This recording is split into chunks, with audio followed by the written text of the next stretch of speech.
মুক্তিযুদ্ধের সময় আমার বাবা মা প্রাণ ভয়ে নিজের জন্মস্থান কক্সবাজার জেলার চকরিয়া উপজেলা হতে পালিয়ে বান্দরবান জেলার আলীকদম উপজেলায় স্থানান্তরিত হয়। বলে রাখা ভালো যে এর আগে আমার নানুর বাড়ির সবাইও প্রাণ ভয়ে আলীকদম উপজেলায় চলে যায়, কারণ আলীকদম পাহাড়ি এলাকা হওয়ায় সেখানে পাকিস্তানি হানাদার বাহিনীরা তেমন তৎপর ছিল না। সে সুবাদে আমার মা বাবা আলীকদম চলে আসে। তখন আলীকদমের বেশিরভাগ স্থানীয়রা ছিল ট্রাইবাল। তাদের কথায় বাঙালিদের চলতে হতো। তারা প্রথমে নানুদের বাসস্থান ও পরবর্তীতে আমার বাবা মায়ের বাসস্থান নির্ধারণ করে দেয়।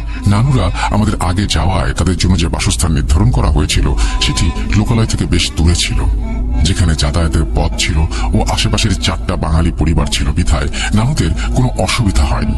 কিন্তু আমাদের জন্য যে বাসস্থানটা নির্ধারণ করা হয় তা ছিল লোকালয় থেকে অনেক দূরের জঙ্গলে, যেখানে যাতায়াতের কোনো পথ ছিল না। বাবা এ নিয়ে প্রতিবাদ করলে বাবাকে বলা হয়, আপনি লোকালয়ের আশেপাশে থাকতে পারবেন।